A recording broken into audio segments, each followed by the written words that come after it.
அதிசயங்கள் நடக்காம இருக்குமா? அல்லேலூயா. நிச்சயமாகவே நடக்கும்.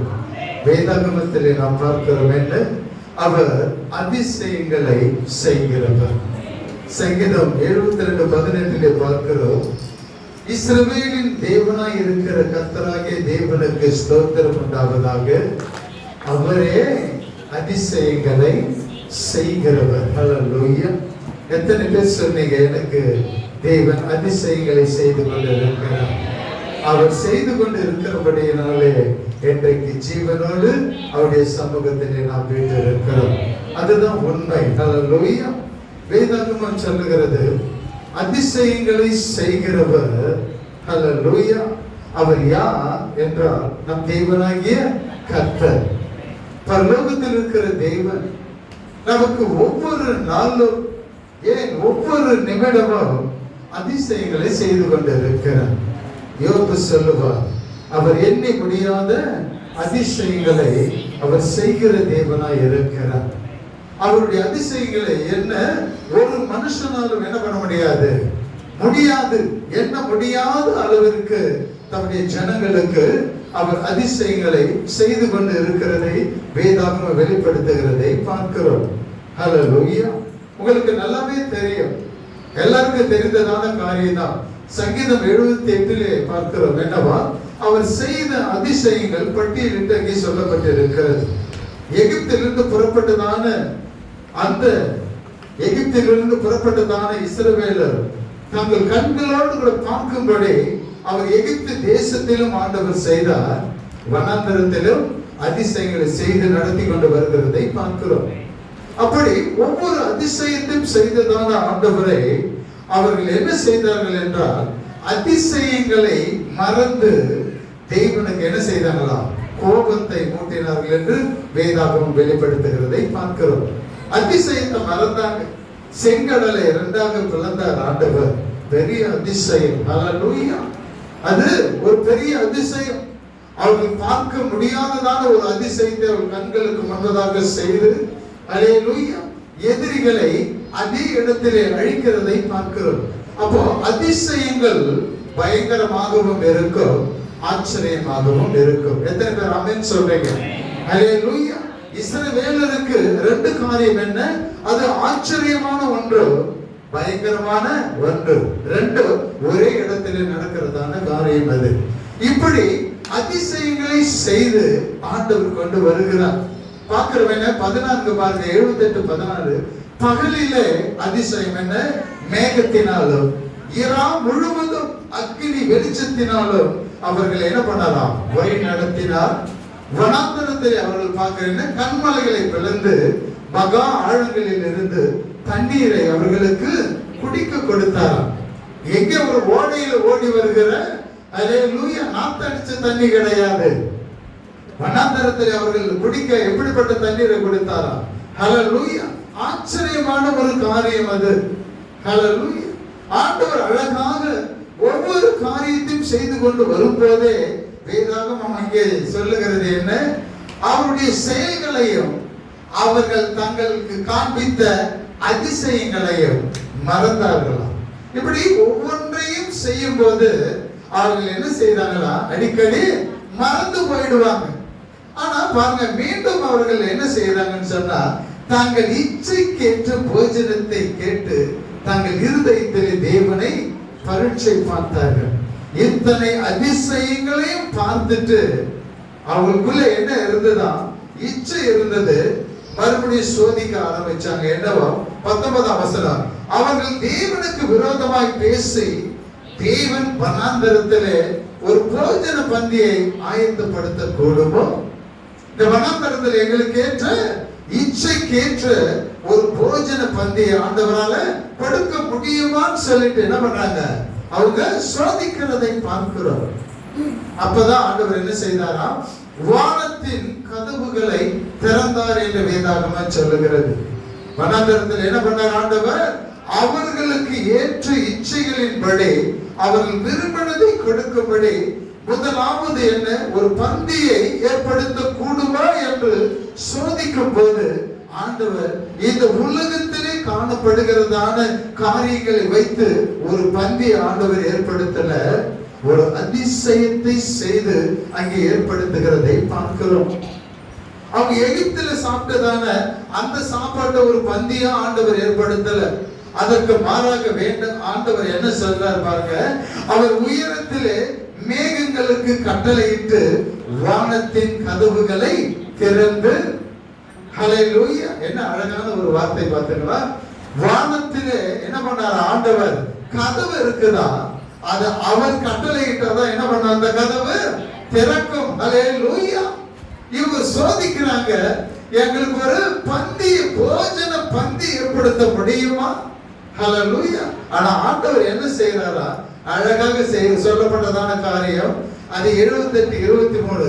அவர் உயரத்தில் உள்ள மேகங்களுக்கு கட்டளையிட்டு வானத்தின் கதவுகளை திறந்து மன்னாவை அவர்களுக்கு ஆகாரமாய் வருஷிக்க பண்ணி வானத்தின் தானியத்தை அவர்களுக்கு கொடுத்தாராம். நமக்கும் தெரியாது பாருங்க, வானத்துல என்ன வச்சிருக்கிறான்னு நமக்கும் தெரியாது, அவர்களுக்கும் தெரியாது. ஹல்லேலூயா. முதலாவது ஒரு மனுஷன் மகனத்துல ஆண்டவர் இதெல்லாம் வச்சிருக்கிறான்னு சொல்லிட்டு அறிந்து கொள்ளும்படி வானத்தின் கதவுகளை திறந்து அவர் என்ன பண்ணாரா?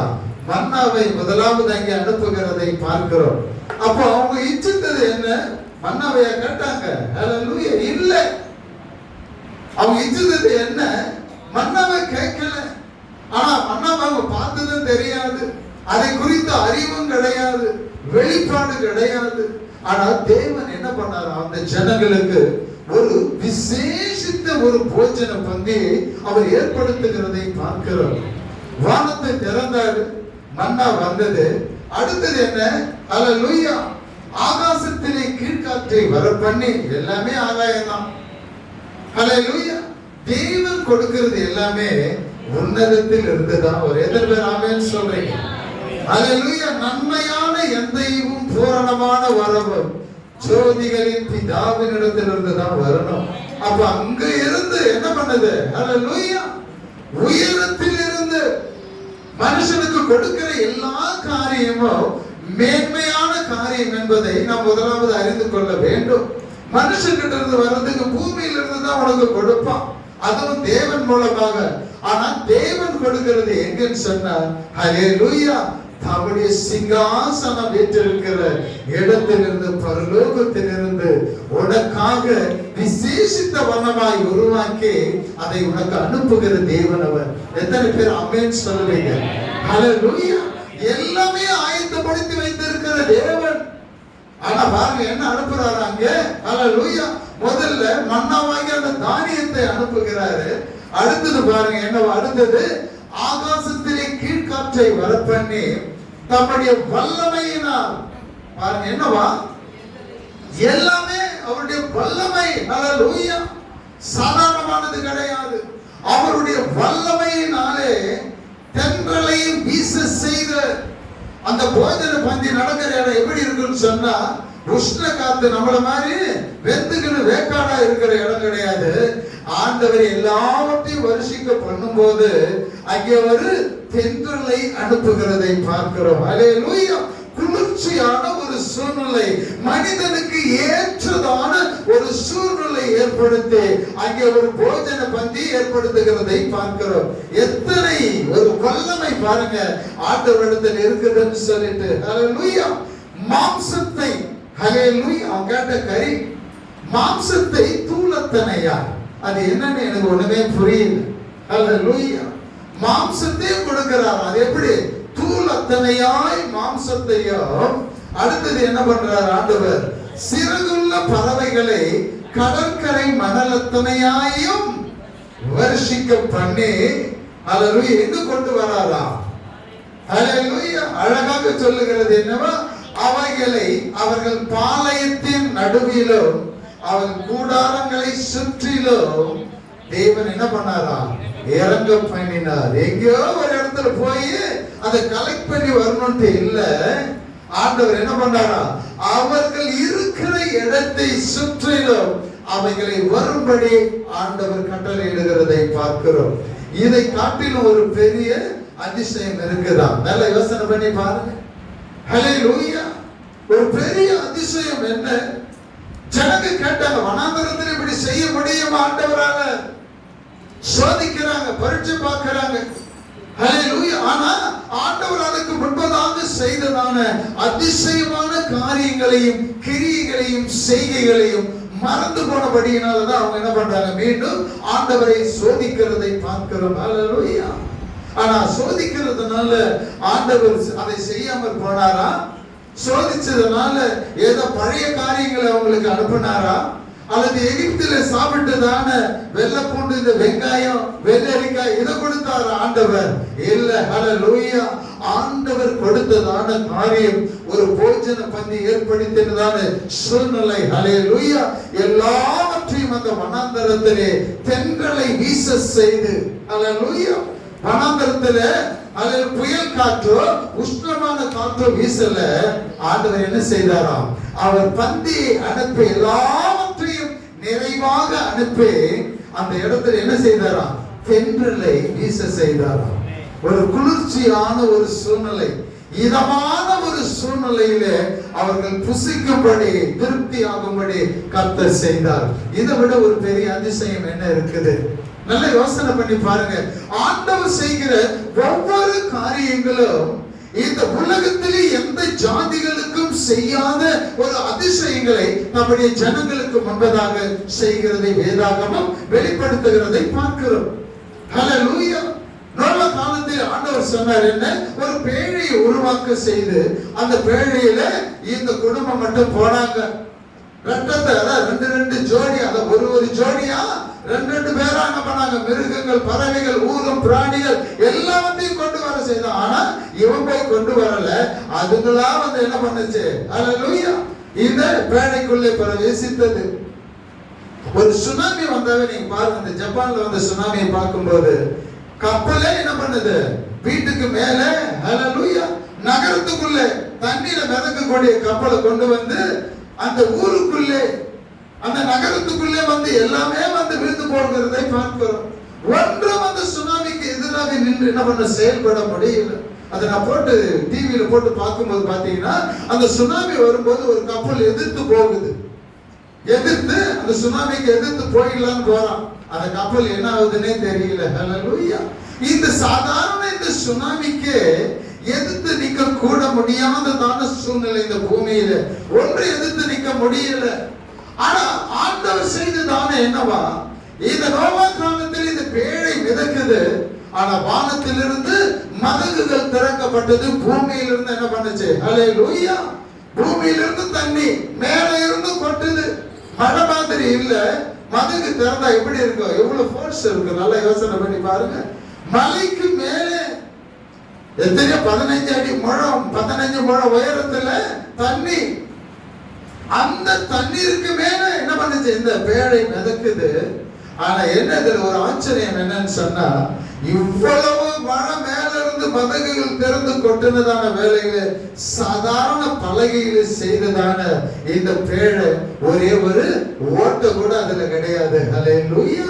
பெரிய பெரிய இரும்புல செய்யற கப்பல் கூட புயல் காத்துல அடிச்சு உள்ள போயிடுது கப்பல் கடல்ல. ஆனா இந்த சாதாரண மரத்துல செய்து கீழ பூசப்பட்ட ஒட்டப்பட்டதான இந்த பேழை இவ்வளவு ஜலத்திற்கும் தாங்கி மிதக்குதுன்னு சொன்னா, இதை விட ஒரு அதிசயம் இந்த உலகத்துல வேற எங்கேயுமே கிடையாது. நல்ல உண்மை யோசனை பண்ணி பாருங்க.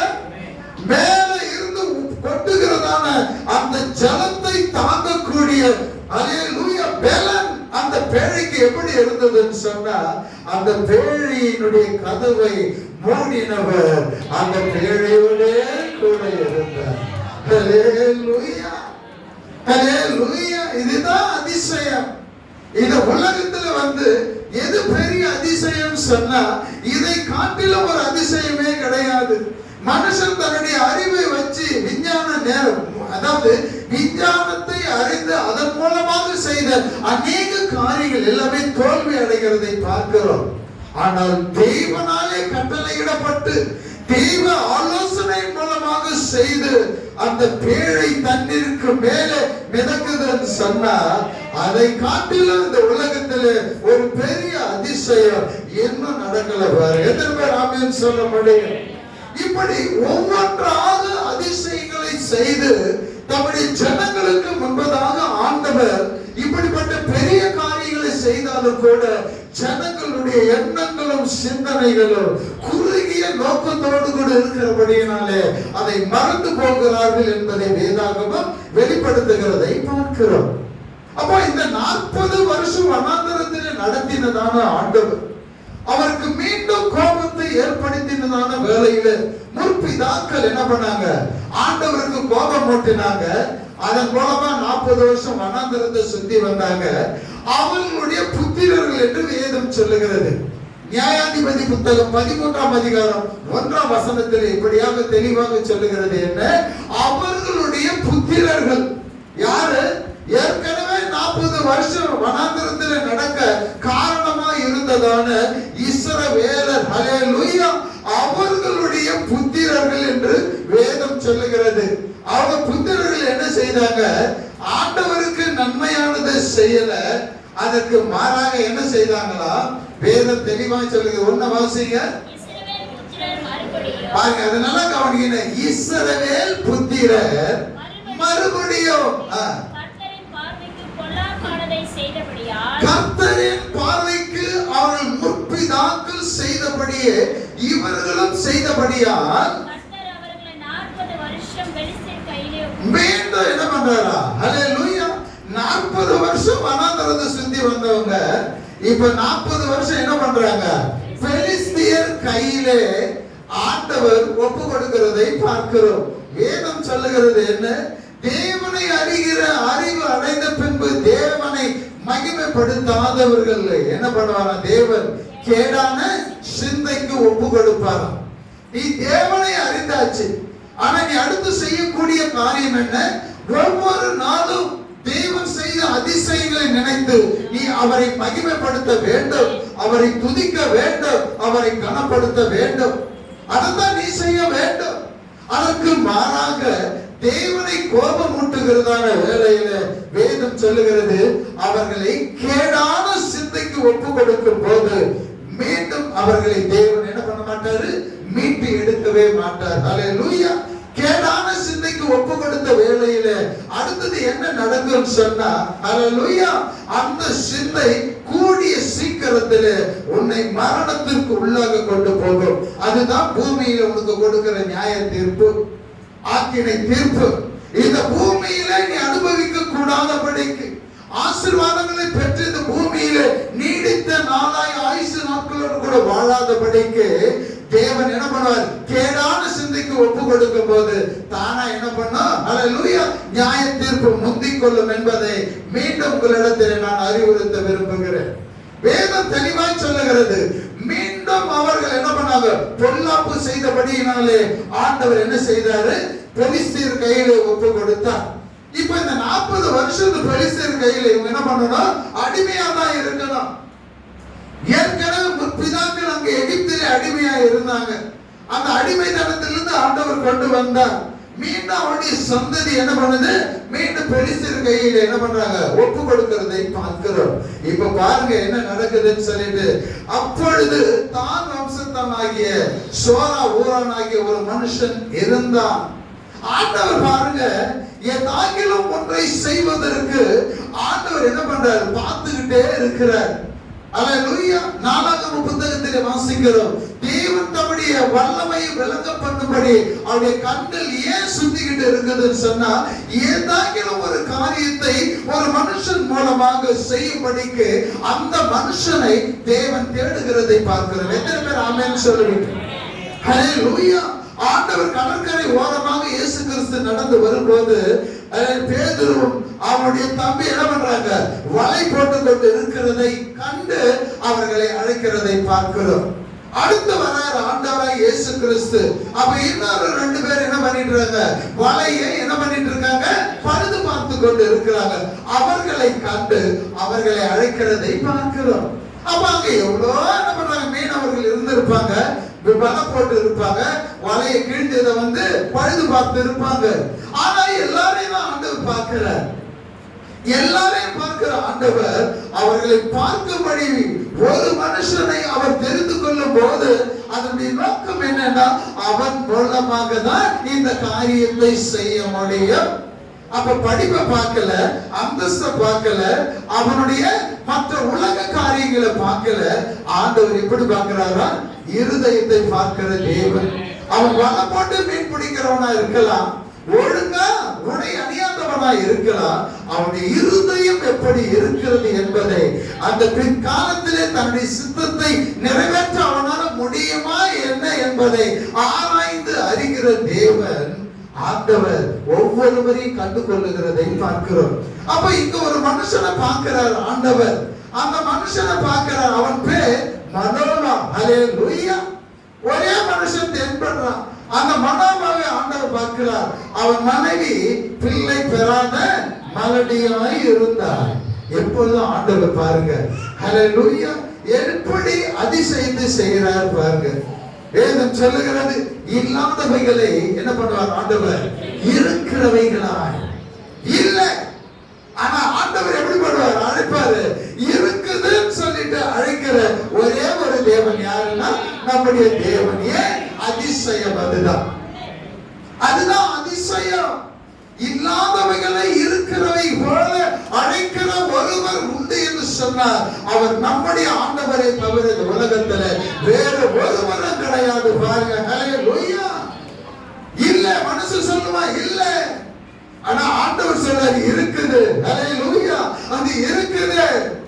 கண்மலைக்குள்ள தண்ணீர் இருக்குதுன்னு ஆண்டவருக்கு தெரியும், ஆனா மனுஷனுக்கு தெரியாது. ஆனா என்ன தேவை என்பதை ஆண்டவர் அறிந்து அதை நீ பேசு என்று சொல்லும்போது வந்ததா இல்லையா? ஹல்லேலூயா. இதை காட்டிலும் என்ன ஒரு பெரிய அதிசயம் இருக்கிறது இந்த உலகத்துல? ஆனா இங்க பார்க்கிறோம், என்ன மனோவா அழைக்கிறார், பார்க்கிறார். ஆனா அவனுடைய மனைவி இது கொண்டுதான் என்ன பண்ணணும்? ஆண்டவர் பெரிய காரியங்களை செய்யணும். இந்த 40 வருஷம் பெலிஸ்தர் கையில் இருந்து அவர்களை ரட்சிக்கும்படி ஒரு மலடியை ஆண்டவர் தெரிந்து கொள்கிறார். எத்தனை பேர் ஆமென் சொல்றீங்க? ஹல்லேலூயா. தாவீது போல ஒரு 7 பேர் 8 பேர் பிறந்த அந்த குடும்பத்தை போல தெரிந்து கொள்ளல.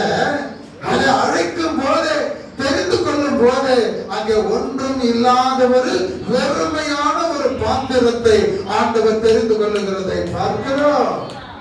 இன்றைக்கு சபையில் இருக்கிறதான சகோதரிகளுக்கு நான் சொல்லுகிறேன், இன்றைக்கு மனோவா குடும்பத்தை தெரிந்து கொண்டதான தேவன், அவருடைய மனைவியை தெரிந்து கொண்டதான தேவன், அவருடைய கற்பத்தை இன்றைக்கு தெரிந்து கொண்டு இருக்கிறார். நீ அதை இன்றைக்கு விசுவாசித்தினார். ஹல்லேலூயா. இந்த விசுவாசம் உனக்கு பெரிய காரியங்களையும் அதிசயங்களையும் உன்னை காணும்படி செய்யும். ஹல்லேலூயா. சகோதரிங்க இருக்காங்க இங்க. ஆனா மனோவாவை குறித்து பார்க்கிறோம், என்ன அவருடைய மனைவி எப்படியா இருந்தாரா? பிள்ளை பெறாத மலடியா இருந்தார். ஆண்டவர் அவரை தேடி வருகிறதை பார்க்கிறோம். இதுதான் அதிசயம். எத்தனை பேர் ஆமென் சொல்றீங்க? எத்தனை பேர் ஆமென் சொல்றீங்க? அழைக்கப்பட்ட கர்ப்பத்தை திறக்க என் தேவனாலே மட்டும்தான் முடியும். ஹல்லேலூயா. வேதம் சொல்லுகிறது, ஆணிலாகிலும் பெண்ணிலாகிலும் அழைக்கப்பட்ட தெரிந்து கொள்ளப்பட்ட ஜாதிகளுக்குள்ளே மலடு என்பதே இல்லை. இயேசுவின் நாமத்திலே கட்டளையிடுகிறேன், இல்லை. ஹல்லேலூயா. வசனம் சொல்லுகிறது, ஆண்டவர் சொல்றார், மலடு என்பது என்னுடைய ஜனங்களுக்குள்ளே கிடையாது.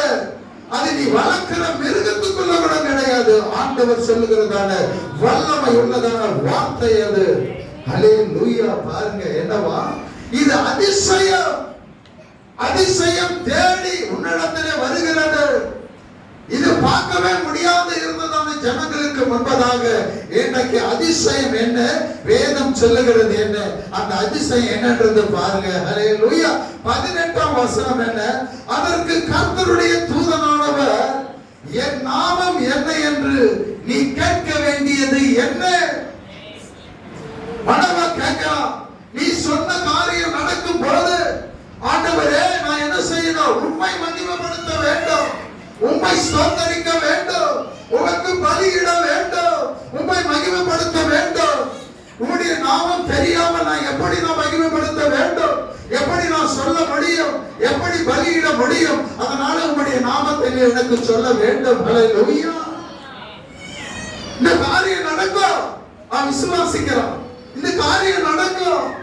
ஹல்லேலூயா. மலடியா இருந்ததானே என் மனைவி ஒரு குமாரனை பெறுவார். அது உண்மை, உன்னுடைய வாயில் இருந்த வார்த்தை.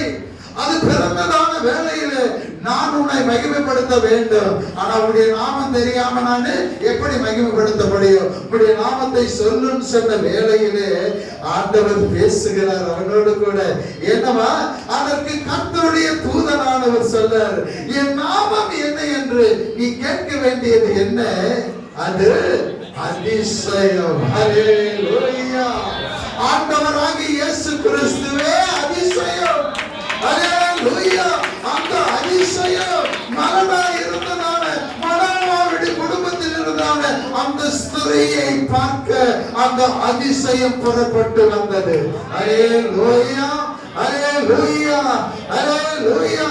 பிள்ளை பெறாத இருக்கிறதான சகோதரிக்கு இந்த வேளையில சொல்லுகிறது என்ன? உனக்காக ஆண்டவர் பேசுகிறார், உன்னோடு கூட பேசுகிறார். அதை நீ நம்ப. ஹல்லேலூயா. மனோடு ஆண்டவர் பேசுகிறார்.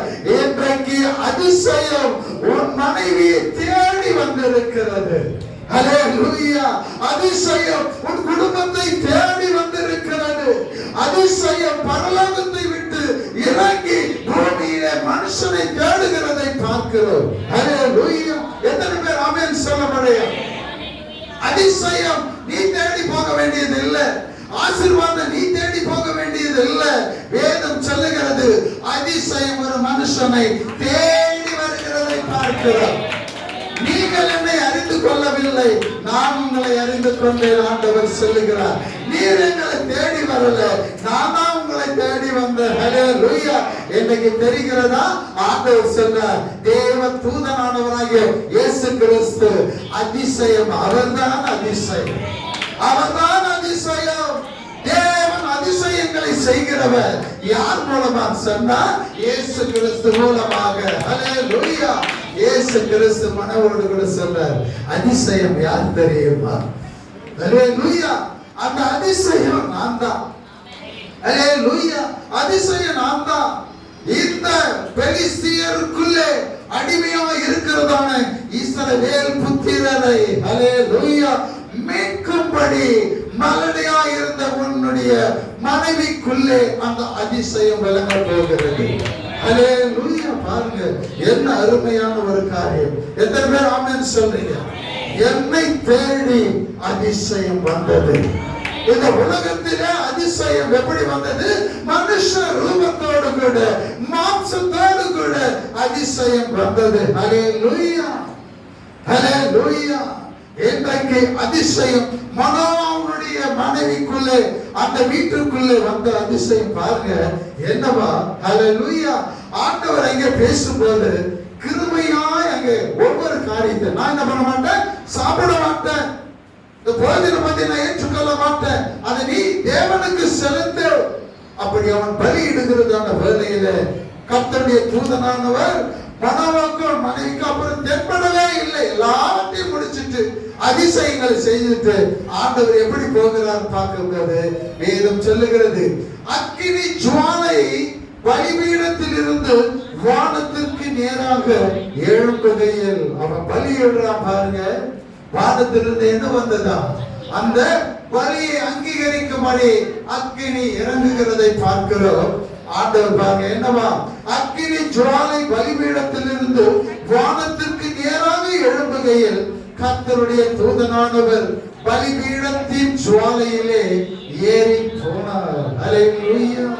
இந்த அதிசயத்தை அவர்கள் கண்கள் பார்க்கிறதை பார்க்கிறோம். ஒருவேளை என்ன பண்ணலாம், இந்த உலகத்துல எவ்வளவு அதிசயங்கள் நடந்திருக்கலாம். லாசரு உயிரோடு கல்லறை விட்டு வெளியே வந்திருக்கலாம். ஆனால் லாசரு மறுபடியும் மரித்து போனான். சுனாமியாவுடைய மகன் உயிரோடு எழுப்பப்பட்டான். ஆனா அவனும் மரித்து போனான். உயிரோடு எழுப்பப்பட்டவர்கள் எல்லாருமே மரித்து போனாங்க. ஹல்லேலூயா. ஆனா உயிரோடு எழுந்ததான வேதம் சொல்லுகிறது என்ன? லூக்கா எழுதின சுவிசேஷம் 24ஆம் அதிகாரம் 7ஆம் வசனம் சொல்லுகிறது. ஹல்லேலூயா. அதே போல மார்க் 9ஆம் அதிகாரம் 31ஆம் வசனம் சொல்லுகிறது. தன் மரணத்தை குறித்தும் உயிர்த்தெழுதல் குறித்தும் தம்முடைய சீஷர்களுக்கு அவர் போதனை செய்தார் என்று வேதாகமத்திலே பார்க்கிறோம். எடுத்து அது ஒண்ணு மட்டும் வாசிங்க. ஹல்லேலூயா. ஏதாயிலும் ஒன்றை லூக்கா 24:7 வாசிங்க. மனுஷகுமாரன் பாவிகளான மனுஷ கைகளிலே ஒப்பு கொடுக்கப்படவோ சிலுவையில் அறையப்படவோ 3ஆம் நாள் எழுந்திருக்கவோ வேண்டும் என்பதாக ஓ ஹல்லேலூயா கலிலேயாவில் இருந்த காலத்திலே சொல்லவில்லையா? சொன்னாரே போதும். கலிலேயாவில் இருந்ததான நாட்களிலே அதிசயம் பேசுகிறது. ஹல்லேலூயா. அதாவது யாத்திராகமம் 34ஆம் அதிகாரம் 10ஆம் வசனத்திலே மோசேயோடு கூட ஆண்டவர் பேசுகிறார். என்ன ஆண்டவர் இடத்துல சொல்ற, ஆண்டவரே கிருபையாய் நீர் எங்களை நடத்துவதற்கு ஹல்லேலூயா நீர் என்ன செய்ய வேண்டும்? அவர் ஒரு காரியத்தை இங்கே சொல்லுகிறார். ஆனால் அதுக்கு ஆண்டவர் மறுமொழியாக சொல்லுகிறார். என்ன? எந்த ஜாதிக்கும் செய்யப்படாததான ஹல்லேலூயா ஒரு புது உடன்படிக்கையை நான் ஏற்படுத்துகிறேன். ஒரு புது உடன்படிக்கை. அந்த உடன்படிக்கை என்னன்னு சொன்னாக்கா, எல்லா ஜாதிகளுக்கு முன்பதாக உன் ஜனங்களுக்கு முன்பதாக அந்த அதிசயம் ஹல்லேலூயா அது பயங்கரமாக இருக்கும். எத்தனை பேர் ஆமென் சொல்லுங்க? ஹல்லேலூயா. உலகத்தில் எது எவ்வளவு அதிசயங்கள் குறித்து பார்த்தோம். அதிலே இருக்கிற ஒரு பெரிய அதிசயம் எதுன்னு சொன்னாக்கா ஹல்லேலூயா வேதம் சொல்லுகிறது ஒரு உடன்படிக்கையினுடைய அதிசயம். எல்லா ஜனங்களும் உன் ஜனங்களும் என்ன பண்ணுவாங்க? பார்ப்பாங்க. அது எந்த ஜாதிகளிடத்திலும் செய்யாத ஒரே ஒரு அதிசயம். என்ன? ஹல்லேலூயா. அது பயங்கரமா இருக்கும், மோசமா இருக்கும், பயங்கரமா இருக்கும், பார்ப்பதற்கு பயமா இருக்கும். ஹல்லேலூயா. வந்ததான அழிவுலாம் கிடையாது. ஆனா அந்த பயங்கரம் எப்படி இருந்ததுன்னு சொன்னா, ஆண்டவராகிய இயேசு கிறிஸ்துவை ஹல்லேலூயா ஹல்லேலூயா அந்த எருசலேம் வீதிகளிலே அவர் பட்ட பாடுகள், அடிக்கப்பட்டதான காரியங்கள், குத்தப்பட்டதான அவருடைய சரீரத்தை பிற்கப்பட்டதான காரியங்கள், அவரை அந்த கோலமாக்கி நிர்மூலமாக்கி நொறுக்கப்பட்டதான வேளையிலே, ஒன்றும் அடையாளம் தெரியாமல் செய்ததான வேளையிலே அந்த காட்சி எப்படியா இருந்தது என்று பார்க்கும்போது அது எல்லாருடைய கண்களுக்கு பயங்கரமாய் ஒன்றாய் இருந்தது. பயங்கரமான ஒரு காரியம் எது? ஆண்டவராகிய இயேசு கிறிஸ்து இந்த உலகத்தின் பாவங்களுக்காக அவர் அடிக்கப்பட்ட வேளையிலே அந்த காட்சி ஹல்லேலூயா அதை காட்டிலும் ஒரு மோசமான பயங்கரமான ஒரு காட்சி இந்த உலகத்தில் எதுவுமே கிடையாது.